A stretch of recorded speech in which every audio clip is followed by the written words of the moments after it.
ছটা কুকুর ঠিক দেখেছো তুমি সাহেব?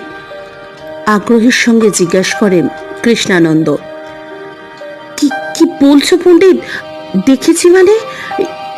এই ধরো, তোমাকে যেমন দেখছি তেমনই তাদেরও দেখলাম। ছটা কুকুর, কি কি ভয়ঙ্কর, বিভৎস, বাপরে বাপ, যেন নরক থেকে উঠে এসেছে। ও মা গো, হে মাদার মেরি। দুহাত তুলে কপালে ঠেকালেন সেই ভূয়দর্শী ব্রাহ্মণ। তার গলা উত্তেজনায় কাঁপতে থাকে। ধন্য ধন্য তুমি সাহেব, ধন্য তোমার পুণ্যকর্ম। যাদের দেখেছো তারা কুকুর নয় সাহেব, তারা মানুষের সররিপুর রক্ষক নিয়ন্তা আছে বটে, স্বাগতিক বন্ধনের প্রতীক তারা। তাদের দেখা পাবা মানে এই জীবনে তুমুগো উদ্ধার হয়ে গেলে সাহেব। তোমার যাবতীয় মোহপাসনা ওই কি বলে ছিন্ন হয়ে গেল। তোমার যাবতীয় বিচার বুদ্ধি মায়া বন্ধন আজ শুদ্ধ হয়ে গেল। জ্ঞাত সারে অজ্ঞাত সারে যা পাপ করেছো, স্বয়ং কাল ভৈরব আজ নিজে এসে সেই পাপ রাশি ধ্বংস করেছেন, তোমায় আশীর্বাদ করেছেন সাহেব। হায় ঈশ্বর, কত না হতভাগ্য আমি, এতদিন জপ তপ ভজন পূজন করেও যে সৌভাগ্যের কোনা মাত্র পাইনি, তুমি আজ অশেষ পুণ্য বলে তার অধিকারী হলে। ইচ্ছা করি তোমারে ভাগ্যিনী সাহেব। ব্রাহ্মণের প্রশংসা যেন শেষই হতে চায় না। সংকুচিত হয়ে পড়েন মার্টিনেস। কিন্তু পণ্ডিত, আমি তো খ্রিস্টান, তোমার হিন্দু গড কি? 100টা বাচ্চাকে প্রাণের বাজি রেখে উদ্ধার করার সময় ভেবেছিলে সাহেব ওরা কোন ধর্মের? তারাও তো তোমার ধর্মের ছিলে না সাহেব। সেদিন যে বাচ্চা মেয়েটার জন্য অতগুলো অমানুষের সঙ্গে খালি হাতে লড়ে গেলে না, জিজ্ঞাসা করছিলে মেয়েটা খ্রিস্টান কিনা মুসলিম কিনা? কিসের ধর্ম সাহেব? কে কার ভগবান? পাপের যদি ধর্ম কর্ম না থাকে সাহেব, পুণ্যের কেন হবে? চুপ করে থাকেন মার্টিনেস। আর কথা বলতে পারেন না। এখানে আসার আগে ফার্নান্দো এমনই কিছু বলেছিলেন। এরপর মোটা মালাটি তিনি পরিয়ে দেন মার্টিনেজের গলায়। এবারে আসল কাজ যে সাহেব, আমি সেই বেতালকে আহ্বান করব বটে। তিনি আসবেন, তার হাতে তুমি এই শক্তিখণ্ড তুলে দিও। তারপর দেখি কে যেতে। শয়তানের ভবিষ্যৎবাণী না আমার গুরুর আশীর্বাদ। তুমি কিন্তু এই আসন ছেড়ে উঠবে না বটে, যতক্ষণ না বিতালির আবির্ভাব ঘটে। বলে নিজ আসন থেকে উঠে দাঁড়ান তিনি। এরপর দক্ষিণ দিকে পা এগিয়ে থমকে দাঁড়ালেন। তারপর মৃদুকণ্ঠে কয়েকটি মন্ত্র উচ্চারণ করলেন। এরপর ফিরে এসে আসনে বসে আরও কিছু মন্ত্র বলতে বলতে আগুনের মধ্যে কিছু গুঁড়ো নিক্ষেপ করলেন। এরপর ফের উঠে দাঁড়িয়ে পূব দিকে গেলেন। একই কাজে পুনরাবৃত্তি করলেন। ফের ফিরে এসে আসনে বসলেন। এইভাবে চারিদিকের জন্য 4 বার উঠলেন তিনি। এরপর এসে বসে ওং হিং ক্রিং শ্রিং ফট স্বাহা বলে মেরুদণ্ড রিজু করে ধ্যানে বসলেন। নিঃশ্বাস বন্ধ করে অপেক্ষা করতে লাগলেন মার্টিনেস। এরপর কি হবে? 8 ঘন্টা বাদে দূরে একটা বিদ্যুৎ শিখা দেখতে পেলেন মার্টিনেস। ঘন নীল দীপ্তিময় সেই শিখা মনে হলো যেন মন্দিরের সামনে নেমে এসেছে। কৃষ্ণানন্দ তৎক্ষণাৎ তার দিকে আঙুল তুলে বললেন, তিষ্ঠ। আশ্চর্যের বিষয়, সে আলোকশিখা যেন থির বিজুরি হয়ে সেখানেই অধিষ্ঠান করতে লাগলো। অবাক হয়ে সেদিকে তাকিয়ে আছেন মার্টিনেস। হঠাৎ তিনি গুরু গুরু ডাকে সচকিত হয়ে উঠলেন। এ কি বৃষ্টি হবে নাকি? এ তো মেঘের ডাক। ভাবতে ভাবতেই যেন আকাশ থেকে তার হাঁটু ঘেঁষে কি একটা গড়িয়ে পড়ল। মার্টিনেস সভয়ে তাকিয়ে দেখলেন একটা মানুষের পায়ের হাড়। এরপর শুরু হলো হাড় বৃষ্টি। কাঁচা হাড়, শুকনো হাড়, কাটা আঙুল, মাথার খুলি, কানের টুকরো, কিছুরই আর কোনো বাজবিছার রইল না। একের পর এক সদ্য কাটা দেহাংশ মার্টিনেসের দেহের বিভিন্ন অংশে পড়তে লাগলো। দাঁতে দাঁত চেপে তিনি সহ্য করতে লাগলেন সবকিছু। তিয়াগোকে বাঁচাতে হবে যে। তার সারা দেহ রক্তে লাল হয়ে উঠল। হঠাৎ করে একটা কাটা মাথা তার কোলে এসে পড়তে চমকে উঠলেন মার্টিনেজ। আরে এই যে রড্রিগোর মাথা! সেই যন্ত্রণা ক্লিষ্ট মুখ তিনি শেষ দেখেছিলেন অ্যাভেনিদা দা লিভারদাদের রাস্তায়, মহার্ঘ রেস্তোরাঁর পিছনের গলিতে। দাদা, ব্রাদার। স্থির হয়ে বসেছিলেন মার্টিনেজ, তার বুকটা মুচড়ে যাচ্ছিল। রডসি, রডসি, কত কষ্ট পেয়েছিলে তুমি? কে এসেছিল সেদিন তোমার মৃত্যুদূত হয়ে? আজও বলবে না? মুহূর্তের যেন চোখ বন্ধ করেছিলেন মার্টিনেজ। চোখ খুলে দেখলেন কোথায় কি সব বোবা। অবাক হয়ে ব্যাপারটা বোঝার চেষ্টা করছিলেন তিনি। এমন সময় ডান দিকের কাঁধে কি একটা শীতল স্পর্শ পেয়ে ঘাড় ঘোরাতে স্থির হয়ে গেলেন তিনি। একটা মোটা মতন সাপ তার ঘাড় বেয়ে মাথায় ওঠার চেষ্টা করছে। সাপটাকে বিলক্ষণ চেনেন তিনি। কিং কোবরা, বিষধর সাপেদের রাজা। এদেশে বলে শঙ্খচূড়। এর এক ছোবলে হাতি পর্যন্ত মারা যায়। নিঃশ্বাস বন্ধ, নিবাদ, নিষ্কম্প দীপশিখার মতো স্থির হয়ে রইলেন মার্টিনেজ। তারপর অনুভব করলেন যে তার ডান হাতুতে সুরসুরি দিচ্ছে কিছু একটা।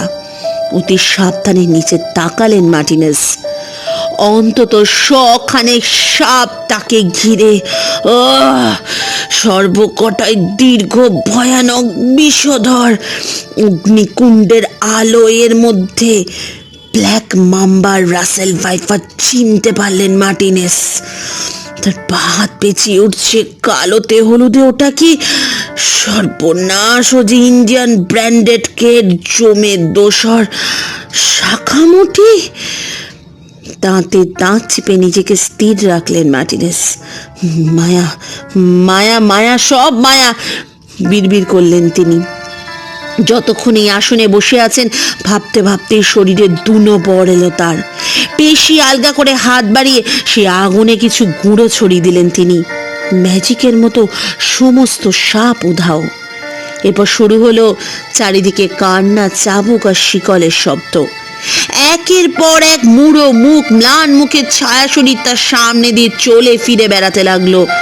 তাদের পিছনে ভয়াল দর্শন এক একটা লোক। তারা চাবুকে সাই সাই আওয়াজ তুলে এদের পিঠে মারছে। ঝনঝনে শিকল জড়ানো হাত তুলে নিজেদের বাঁচাবার জন্য শিখিয়া আকুতি বিকুতি সেই হতভাগ্যদের। সে অসহায় কান্নার শব্দ, ফোপানো আরতির আওয়াজ, করুণ অনুনয় বিনয় যেন মার্টিনেজের কানের ভেতরে কেউ ঢেলে দিতে লাগলো গরম শীষের মতো। খর দৃষ্টিতে সেদিকে চেয়ে রইলেন তিনি। সারা শরীর ছিলে ছেঁড়া ধনুকের মতো টান টান হয়ে রইল। একবার শুধু আজ্ঞা মিলুক এই ব্রাহ্মণের কাছ থেকে। দেখতে দেখতে তারা কোথায় উদাও হয়ে গেল।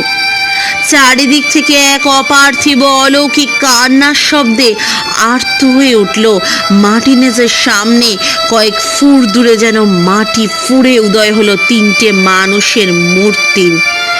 দুটো সম্পূর্ণ উলঙ্গ পুরুষ যেন মারতে মারতে একটি উলঙ্গ নারীকে এদিকে নিয়ে আসছে।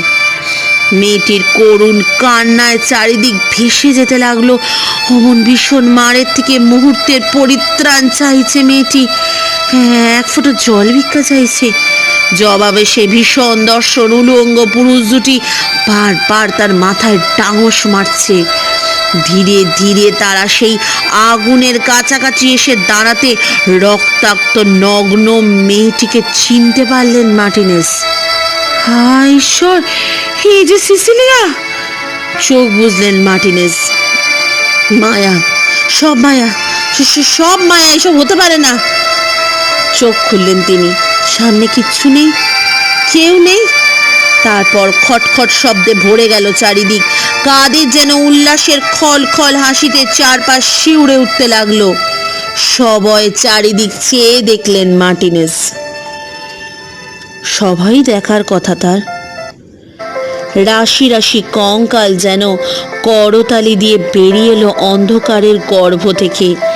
ছায়ায় মেশানো তাদের অবয়ব, তারা করতালি দিয়ে নাচতে লাগলো এই দুজনকে ঘিরে।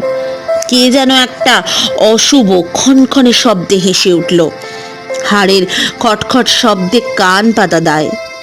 অসম্ভব বিশ্রী পুতিগন্ধে মার্টিনেসের পেটের নাড়িভুড়ি অব্দি উঠে আসার জোগাড়। এমন সময় তিনি দেখলেন মন্দিরের দিক থেকে ধীর পায়ে কে যেন একজন আসছে তার দিকে। তার প্রসারিত দু হাতে কি যেন একটা রাখা। আগুনের কাছাকাছি আসতে লোকটিকে চিনতে পারলেন তিনি। ফার্নান্দো। তা দু হাতে কি তুলে এনেছেন ফার্নান্দো? লাশ? তিয়াগোর লাশ? এইবার আর পারলেন না মার্টিনেস। স্তম্ভিত চোখে চেয়ে রইলেন সামনে। তার সমগ্র চৈতন্য ঘুরপাক খেতে লাগলো। হলো না, হলো না, কিচ্ছু হলো না। এত কাছে এসেও হলো না। কি করে সম্ভব? থরথর করে কাঁপতে লাগলেন তিনি। বুকটা মনে হলো ফেটে চৌচির হয়ে যাবে।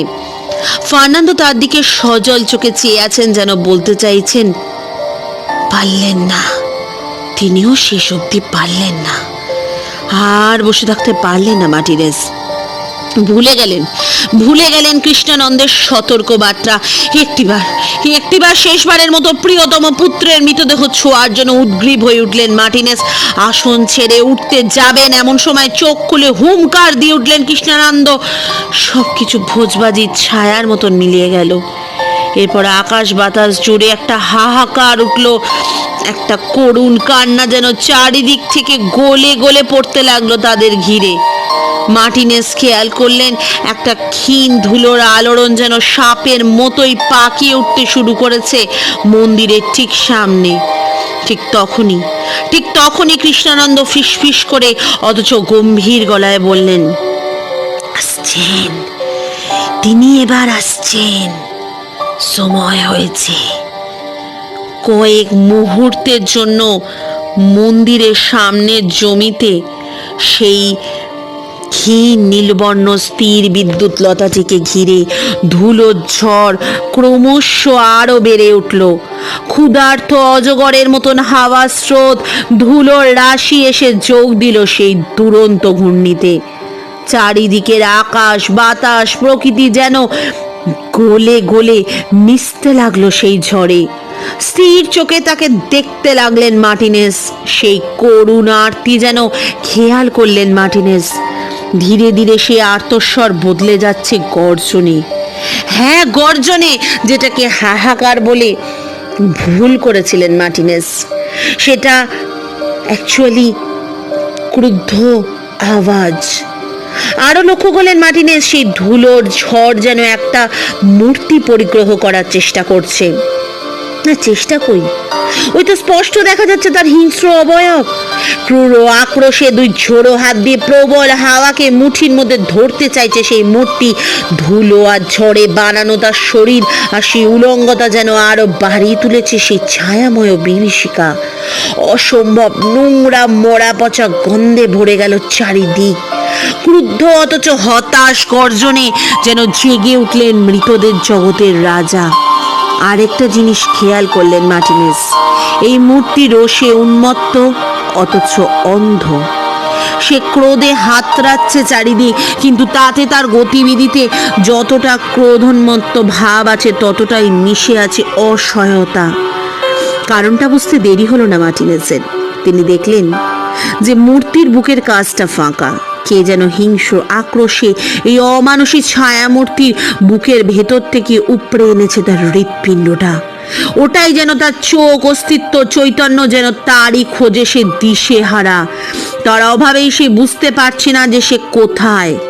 কার মতন এই মূর্তি? কোথায় যেন পড়েছেন মার্টিনেস। বুক চিরে হৃৎপিণ্ড উপড়ে নেওয়ার কথা খুব চেনা চেনা লাগছে, অথচ চকিতে মার্টিনেসের মনে পড়ে গেল মিগুয়েলের ডায়েরির কথা। সেই হিন্দু পৃষ্ঠের ছেলেকেও খুন করা হয়েছিল জ্যান্ত অবস্থায়, তার বুকের থেকে হৃৎপিণ্ড উপড়ে এনে। চোখের সামনে থেকে একটা পর্দা যেন সরে গেল মার্টিনেসের। 500 বছর ধরে সেই নিহত হিন্দু পুরোহিতের খুন হওয়া ছেলের আত্মার দায়ভার বহন করে চলেছে এই বেতাল। সেই অভিশাপই দিয়ে গেছিলেন সেই পুরোহিত, এই বেতালি সেই মৃত্যুর দেবতা। কয়েক শতাব্দী ধরে এই বেতালের বুভুক্ষু আত্মাই ভাস পরিবারের প্রতিটি জ্যেষ্ঠ সন্তানের প্রাণ হরণ করে এসেছে। তাই কখনোই বোঝা যায়নি আততাই কে। মরণকালে কে উপস্থিত হয় সেই হতভাগ্যদের সামনে।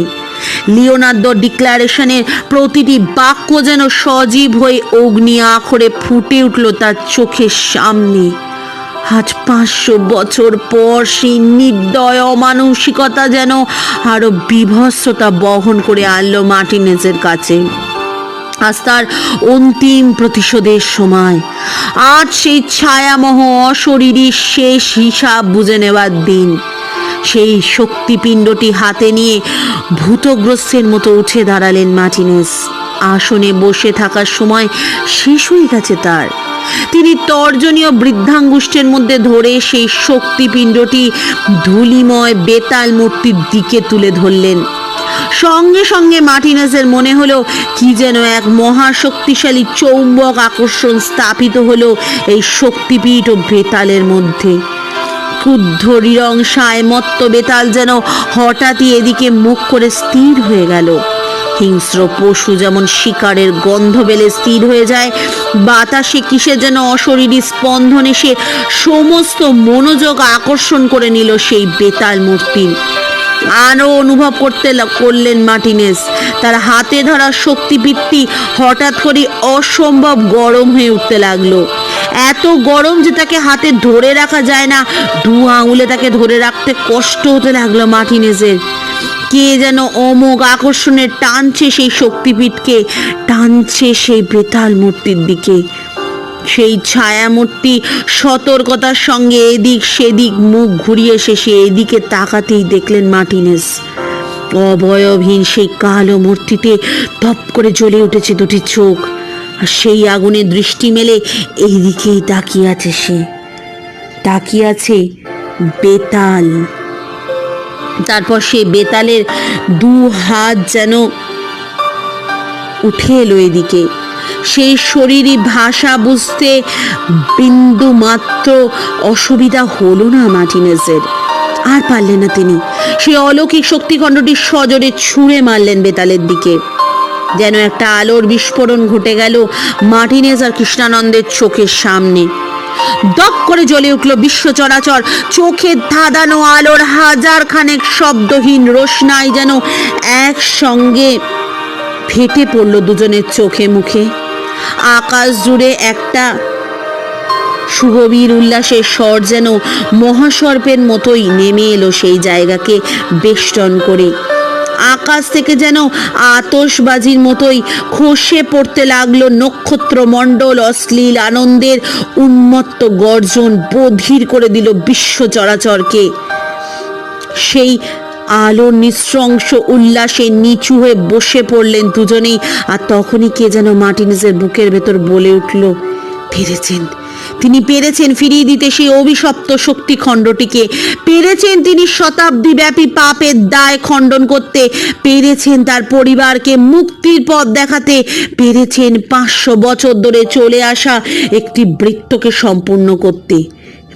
মুক্ত, আজ তিনি মুক্ত।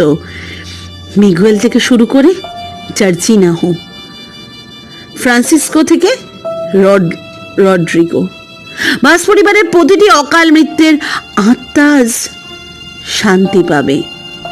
শান্তি পাবেন বুড়ো ফার্নান্দো। আলোর সেই উল্লাস উদযাপন কমলে শটান উঠে দাঁড়ালেন মার্টিনেজ। দেখলেন সেই ছায়া বেতাল আজ পূর্ণ। মিশে গেছে তার বুকের ক্ষত। জ্বলন্ত আগ্নেয়গিরির মতো গভীর জিঘাংসায় চলছে তার চোখ দুটি, এবং সেই চোখ দুটি তাকিয়ে আছে সোজা এদিকেই। সেই রক্ত লোলুপ দৃষ্টির সামনেই প্রথমবার ভয় পেলেন মার্টিনেজ।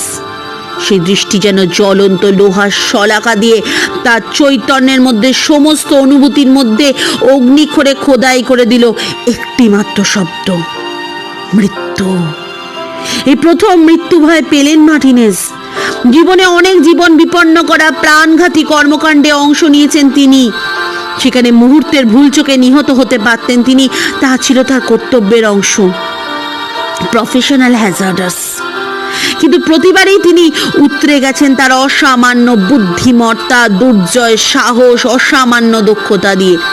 কিন্তু এই প্রথম তিনি বুঝলেন এর কোনোটাই আজ তার কোনো কাজে আসবে না। তার বহু প্রশংসিত কর্মদক্ষতা আর অমানুষিক সাহসের কোনো দরকার আজ তার নেই।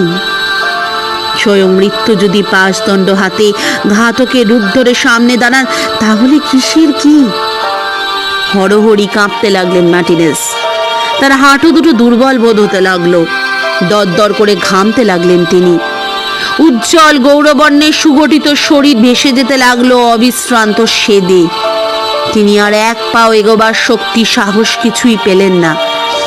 ঠিক সেই সময় সেই বেতাল মূর্তি তার দিকে প্রথম পা ফেলল। মার্টিনেজের মনে হলো এই যেন মৃত্যু তার দিকে নিল তার প্রথম পদক্ষেপ। প্রথমবারের মতো কৃষ্ণানন্দকে উত্তেজিত হতে দেখলেন মার্টিনেজ। সেই ব্রাহ্মণ এগিয়ে এলেন দুপা, ডান হাত তুলে সরসে উচ্চারণ করলেন, তিষ্ঠ তিষ্ঠ। এক মুহূর্তের জন্য হয়তো থমকালেন তিনি। থমকালো সেই বেতাল মূর্তি। তারপর যেন অনেক কষ্টে হলেও পরের পা ফেলল সে, কৃষ্ণানন্দের আদেশ সম্পূর্ণ উপেক্ষা করেই। বীর বীর করে মন্ত্রোচ্চারণ করে আবার উচ্চগ্রামে চিৎকার করলেন কৃষ্ণানন্দ, তিষ্ঠ। ক্ষণকালের জন্য ফের থমকালো সেই কালো মূর্তি। তারপর পরের পদক্ষেপে মাটি কাঁপিয়ে অগ্রসর হলো আরো এক পা। চৌকিতে নিজের আসনে ফিরে গেলেন কৃষ্ণানন্দ। বজ্রাসনে বসে জ্বলন্ত আগুনে আহুতি দিলেন কিছু মন্ত্রপুত চাল ও সিঁদুর চর্চিত দুর্বাঘাস। দাউ দাউ করে জ্বলে উঠল সেই অগ্নিকুণ্ড।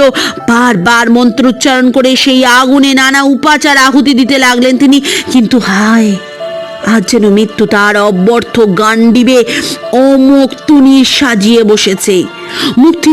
মুক্তি নেই মার্টিনেজের সেই নিশ্চিন্ত মরণের হাত থেকে। বিফল হতে লাগলো কৃষ্ণানন্দের যাবতীয় মন্ত্রোচ্চারণ।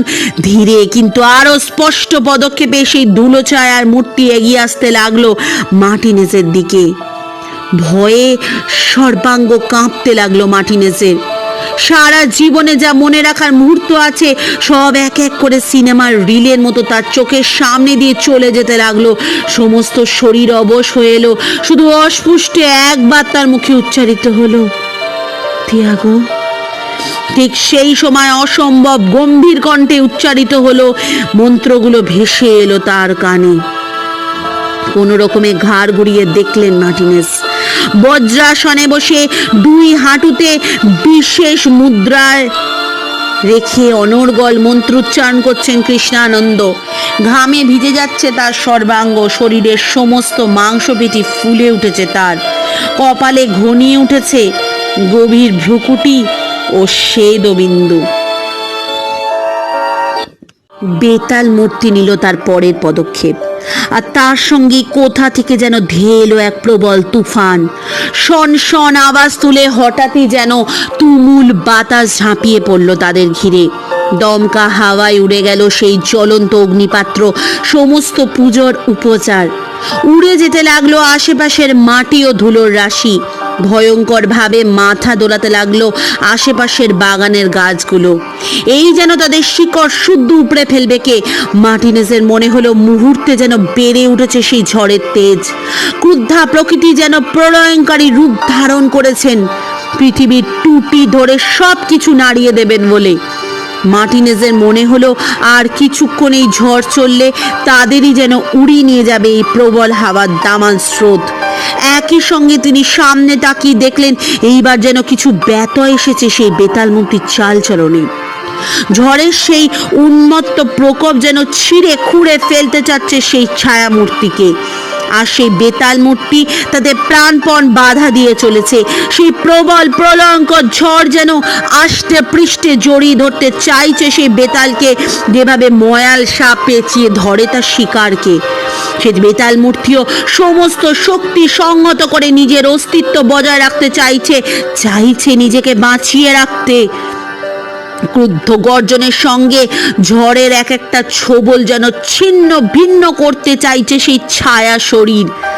প্রবল পরাক্রমের সঙ্গে নিজের অন্ধকারের প্রতিটি পরত যেন ধরে রাখতে চাইছে সেই বেতাল মূর্তি। আর সেই ঝড়ের গগনভেদী গর্জন ছাপিয়ে ভেসে আসছে কৃষ্ণানন্দের গম্ভীর উদাত্ত আবৃত্তি। সাপের চোখে চোখ রাখা ইঁদুরের মতন মোহগ্রস্ত হয়ে এই অনৈসর্গিক আসরিক সংগ্রাম দেখছিলেন মার্টিনেজ। হঠাৎ করে পুরো দৃশ্যপটে কি একটা ক্ষীণ পরিবর্তন লক্ষ্য করলেন তিনি। বাঁ চোখের কোণা দিয়ে তিনি দেখলেন সামনের বেতাল মন্দিরের দরজা যেন ধীরে ধীরে খুলে যাচ্ছে। ঘাটটা সামান্য ঘুরিয়ে মন্দিরের দিকে তাকালেন তিনি। বিপুল অনৈসর্গিক শক্তিমত্ততার মধ্যেও আসন্ন মৃত্যুর মধ্যেও চমকে উঠলেন। বেতাল মন্দিরের দরজা গেছে খুলে, আর সেখান থেকে বেরিয়ে এসেছে একটি শিশু বালিকা। এত আশ্চর্য জীবনে কখনো হননি মার্টিনেজ। এই বিপুল বিভীষিকার মধ্যে কোথা থেকে এলো এই মেয়ে? এখনই কি তার এখানে আসতে হলো? এতক্ষণ কি করছিল সে মন্দিরের ভেতর? এখন এর মধ্যে এলে যে শিশুটির সর্বনাশ হয়ে যাবে। মহাভয়ের মধ্যেও বালিকাটির জন্য উদ্বিগ্ন হয়ে উঠলেন তিনি। অথচ মেয়েটির কিন্তু সেদিকে বিন্দুমাত্র হুঁশ নেই। 9 কি 10 বছর বয়স হবে তার। একঢাল কালো চুল হাওয়ায় উঠছে উন্মাদিনীর মতো। দৃপ্ত পায়ে সে এসে দাঁড়ালো মন্দিরের চাতালে। আর তখনই তাকে দশমীর চাঁদের আলো আধারিতে সামান্য দেখতে পেলেন মার্টিনেজ। পরনে একটি লাল রঙের বস্ত্রখণ্ড শাড়ির মতো করে পড়েছে সে। তার গায়ের রং ঘোর কালো, কিন্তু আহা, কালোর মধ্যে অমন ভুবন মোহিনী রূপ কোনোদিন দেখেননি মার্টিনেজ। চোখ দুটো যেন ধক ধক করে জ্বলছে সে মেয়েটি। ধীর পায়ে সিঁড়ি বেয়ে মাটিতে নেমে এলো সে বালিকা, আর ডান হাতটা তুলে যেন থামতে বলল সে বেতাল মূর্তিকে। মার্টিনেজের মনে হলো সেই ছায়া বেতালের মাথার মধ্যে যেন একটা বিস্ফোরণ ঘটে গেল। দুহাত দিয়ে যেন মাথাটা চেপে ধরে হাঁটু গেড়ে বসলো সেই অশরীরী। তার সমস্ত প্রতিরোধ ভেঙে পড়লো এবার। ঝড়ের প্রকোপে এবার ধীরে ধীরে উড়ে যেতে লাগলো তার শরীরের ছায়া স্তর। একটু একটু করে অন্ধকারের পরত যেন টুকরো টুকরো অভিশাপের মতোই হাওয়ায় মিশে যেতে লাগলো। প্রথমে ধীরে, তারপর দ্রুত। আস্তে আস্তে ক্ষীণ হয়ে উঠতে লাগলো সেই বেতাল শরীর। যখন ছায়ার টুকরোটিও মিশে গেল হাওয়ার সঙ্গে, একটা হাহাকারের শব্দ যেন মাটির ভেতর থেকে উঠেই আকাশের দিকে মিলিয়ে যেতে লাগলো, মিশে যেতে লাগলো সেই ঝড়ের মধ্যে। মাথা তুলে দেখলেন মার্টিনেজ, অন্ধকারে ছায়াপুঞ্জ ধাবিত হয়েছে ঊর্ধ্বাকাশে নক্ষত্র লোকের দিকে। চরম বিস্ময়ে সেই শিশুটির দিকে তাকালেন মার্টিনেজ। আর একটা জিনিস দেখে স্তম্ভিত হয়ে গেলেন তিনি। মেয়েটির উন্মুক্ত করতলে খেলে যাচ্ছে লাল রঙের বিদ্যুতের প্রভা। সেই কালোর মধ্যে যেন ঝুঁকিয়ে উঠেছে দুটি রক্তপায়ী তরবারির দীপ্তি। একই সঙ্গে বড় ময়াময় ভয়ানক ভীতিপ্রদ সেই আলোর খেলা। চকিতে মনে পড়ে গেল মার্টিনেজের লিওনার্দের ডিক্লারেশন অনুযায়ী সেই শক্তি খণ্ডটির বর্ণনা কথা। আদিশক্তি, আদিমতম শক্তির বীজাধার, পরা অপরা, এই দুই শক্তি দুই রক্তবর্ণ সর্পের মতন খেলা করে সৃষ্টিবিন্দুর দেহ জুড়ে। কে কে মেয়ে? কোথা থেকে এলো? 2 পা পিছিয়ে মুহূর্তের জন্য দাঁড়ালেন মার্টিনেজ। তারপর মুখ ফিরিয়ে দৌড়ে গেলেন যেখানে বসে কৃষ্ণানন্দ ধ্যান করছেন। কে এই মেয়ে? মৃত্যুর দেবতাকেও ফিরিয়ে দিতে পারে এমন অসামান্য অলৌকিক ক্ষমতা কি করে পেল এ মেয়ে? ব্যাকুল হয়ে ডাকতে লাগলেন তিনি, পণ্ডিত ওঠো, দেখো একটি মেয়ে এসেছে কোথা থেকে, কি অসম্ভবকেই না সম্ভব করেছে সে, ওঠো পণ্ডিত, দেখো তাকে। চোখ খুললেন না কৃষ্ণানন্দ। তার সর্বাঙ্গ থরথর করে কাঁপতে লাগলো, 2 চোখে উপচে নেমে এলো অশ্রু নদী। ফিস ফিস করে দিকে জিজ্ঞাসা করলেন, এসেছে? সে এসেছে সাহেব। বিস্ময়ের শেষ সীমায় পৌঁছে গেছেন মার্টিনেজ। তিনি জিজ্ঞাসা করলেন, কে আসবে পণ্ডিত? এই মেয়েটা কে? তুমি জানতে তার কথা? তুমি জানতে সে আসবে? ঠোঁট দুটো কামড়ে ধরলেন মার্টিনেজ। ঠোঁট দুটো কামড়ে ধরলেন কৃষ্ণানন্দ আগমবাগীশ। ধরা গলায় বললেন, সে আসে সাহেব। টাকার মতো করে ডাকলে আসবে না কেনে? সে না এসে পারে কেনে? তুমি তারে ডাকলে সে আসবে। মন দিয়ে ডাকো। ভালোবাসার চেয়ে বড় তন্ত্র যে নেই সাহেব। ভালোবাসা দিয়ে ডাকলে সবাই আসবে। কিছুই বুঝলেন না মার্টিনেস, শুধু মূঢ় বিস্ময় এইটুকু জিজ্ঞাসা করলেন, কার কথা বলছো? এই বাচ্চা মেয়েটির কথা। ডাকলেই চলে আসে এই মেয়েটি কে? তুমি কি চেনো পণ্ডিত? দরবি গলিত অশ্রুতে ভেসে যাচ্ছে কৃষ্ণানন্দের বুক। চোখ বন্ধ করে তিনি বহু কষ্টে ঠোক দুটো ভাগ করে শুধু বললেন, চিনি সাহেব, চিনি, খুব চিনি। ও আমার মেয়ে আছে বটে। ঘোর অবিশ্বাসের চোখে খানিকক্ষণ কৃষ্ণানন্দের দিকে তাকিয়ে রইলেন মার্টিনেজ। তারপর উঠে দাঁড়িয়ে মন্দিরের দিকে ঘুরলেন, মেয়েটিকে আরেকবার দেখবেন বলে। কে কোথায়? কোথায় সে বালিকা? মন্দিরের দরজা যেমনকে তেমন বন্ধ। মৃদু মন্দ বাতাস বয়ে চলেছে। পরিষ্কার আকাশে উজ্জ্বল দশমীর চাঁদ। কোথায় কেউ নেই, কিচ্ছু নেই। কে বলবে একটু আগে ঘটে যাচ্ছিল এক মহাপ্রলয়? সে অলৌকিক যুদ্ধের চিহ্ন মাত্র নেই। ভারী অবাক হয়ে পিছনে ফিরলেন মার্টিনেস। হেও কি মায়া! পণ্ডিতকে এর মানে জিজ্ঞাসা করতে হবে। কোথায় পণ্ডিত? কোথায় কে? কেউ কোথাও নেই, সব ফাঁকা। হু হু করে এক ঝলক ঠান্ডা হাওয়া এসে যেন স্নান করিয়ে দিয়ে গেল আমোনা গ্রামের বেতাল মন্দিরের সামনে একলা দাঁড়িয়ে থাকা মার্টিনেজ ভাসকে। 2018 27 জানুয়ারি, গুইশো বিচ, পর্তুগাল। সি বিচে বিকাল নেমে এসেছে তখন। গুইশো পর্তুগালের খুবই জনপ্রিয় বিচ, তাই শীতের মধ্যেও কম লোকজন ভিড় জমায়নি এখানে। বিচের এক কোণে ছাতার তলায় সত্তরোর্ধ্ব বৃদ্ধটি বসে ঝিমোচ্ছিলেন। অদূরে হাঁটাচলা করছিলেন এক 40-42 বছর বয়সী সুগঠিত শরীরের পুরুষ। তার হাত ধরে হাঁটছিল একটি 12 বছরের ছেলে। নানা প্রশ্নে সে ব্যতিব্যস্ত করে তুলছিল তার বাবাকে, প্রিয় ড্যাডিকে। তাহলে বলছো অন্যকে কষ্ট দিলে পাপ হয় পাপা? হ্যাঁ সোনা, কখনই কাউকে কষ্ট দিতে নেই, দুঃখ দিতে নেই। আর কেউ যদি আমাকে কষ্ট দেয়, তার কোনো দোষ না থাকলেও, তাহলে তুমি প্রতিবাদ করবে। অন্যায়ের জবাবে চুপ থাকা দাও তো অন্যায়। তবে জিসাস কি বলেছে জানো তো? পাপকে ঘৃণা করো, পাপীকে নয়। আর যদি আমার খুব ইচ্ছা করে অন্যের কিছু নিয়ে নিতে, সেটা অন্যায় বাবা। কখনো অন্যের জিনিসের লোভ করতে নেই, না বলে ছিনিয়ে নিতে নেই, ওতে পাপ হয় যে। আচ্ছা পাপা, তুমি কি ম্যাজিক জানো? ওই না তো। জানো পাপা, আমাকে না দাদাই বলেছে ম্যাজিক শিখাবে, যাতে করে আমার অনেক পাওয়ার হয়, আর কেউ যেন আমার কোনো ক্ষতি করতে না পারে। অপাঙ্গে একবার বৃদ্ধের দিকে তাকিয়ে একটা হতাশার দীর্ঘশ্বাস ফেলেন সেই পুরুষ। তারপর হাঁটু গেড়ে বসলেন তিনি তার ছেলের সামনে। 2 হাত তার 2 কাঁধে রেখে বললেন, শোনো তিয়াগো, সবার ভালো চাইতে হয়, সবাইকে ভালোবাসতে হয়। কখনো কারোর সঙ্গে খারাপ ব্যবহার করতে নেই, কাউকে ঠকাতে নেই, কাউকে কষ্ট দিতে নেই। দেখবে কেউ তোমার কোনো ক্ষতি করতে চাইবে না, সবাইকে প্রয়োজনের সময় সাহায্য করবে। দেখবে তোমার দরকারের সময় ঈশ্বর ঠিক কাউকে না কাউকে জুটিয়ে দেবেন। Be good to this world will be good to you. তার জন্য ম্যাজিক শিখতে হবে না সোনা, ভালোবাসতে শিখলেই হবে। সবসময় মনে রেখো, ভালোবাসাই হলো সবচেয়ে বড় ম্যাজিক, সবচেয়ে বড় জাদু। তার চেয়ে বড় জাদু এ বিশ্ব চরাচরে কোথাও নেই। ভালোবাসাই হলো সবচেয়ে বড় ম্যাজিক, সবচেয়ে বড় জাদু। তার চেয়ে বড় ম্যাজিক এই বিশ্ব চরাচরে কোথাও নেই।